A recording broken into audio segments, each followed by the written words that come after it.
Sigma Eurasia in Dubai. I'm Kavata Mercygrace, privileged to be joined by Saeed. Thank you very much. Kindly just give us a brief description of who you are and what you do. My name is Saeed Sharaf. I'm the founder and CEO of eSports Middle East. I started this company back in 2014 to create eSport leagues and broadcast. And then in 2017, I created the eSport Federation in Syria, where we help people come to eSport as an official sport. Oh, amazing, amazing. You're a multi-awarding winning gaming professional with over a decade of expertise in esports. What are some of the significant changes in esports compared to when you started the journey? I believe the first part is that people are now more aware of esports. So back in 2014, parents used to call us and ask, are our kids safe going to this trip with you to participate in a gaming tournament? Now parents understand that there is a potential, there is payroll in this, that they can build a career out of gaming. So the message has been softened. And also now when we speak to brands, they understand what is gaming. Before they used to think it's just a time-wasting habit. Now they understand there is audience, there is potential in the marketing, and that they can actually expand their brand impression when they go into the gaming. Oh, amazing. Where do esports and crypto merge, and how does the future look like?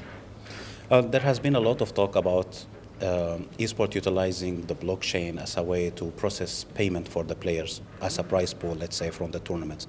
But the cost of making a transaction currently is pretty high. So if you have a tournament with a community prize pool level, the transaction is not efficient on the blockchain. However, we see the rise of blockchain as an engine to run the games. Just like before we had web-based game, now we have the blockchain one.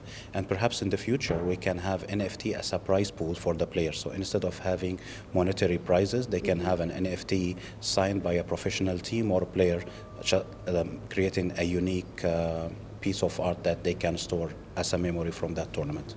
Amazing.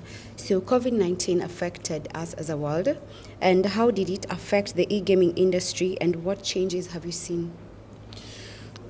They say in every bad situation there are those who benefit from it. And definitely COVID increased the number of content utilization and consumption on TV and on the internet.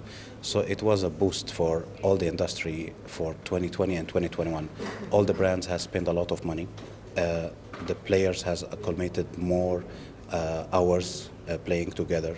Even the live stream made more viewership. So I think that was a boost for 5 years within only 2 years. What we have now coming is that we became in a level where there is some sort of a market bubble in terms of the gaming. So with the financial situation globally, we will see now a small contraction. But nevertheless, on 2024, we're still ahead of the original plan if it wasn't for the COVID. You've mentioned that you're seeing a plan in 2024. So what do you think the future of the e-gaming industry looks like, and what are you most excited in the coming years? I think the most important part in the region is that now government started to realize the importance of esport. Now it's an official sport recognized by the Olympic Committee in many countries, including like Syria, Saudi, the UAE, and many others. So the good part in this is that player can now have facilities when it comes to tournaments. So first of all, if they have visa issues, it will be solved. If they want to have time off their military service or school time, they can do that because it's an official sport.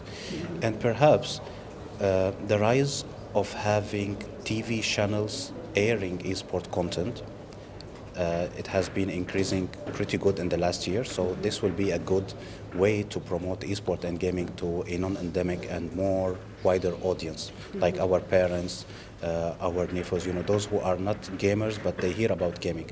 They will see this content in their house, so it will become more friendly topics, and they will understand the concept and the passion behind it. Okay, thank you so much for joining us today. It has been a privilege to have you. Thank you very much. Pleasure is mine.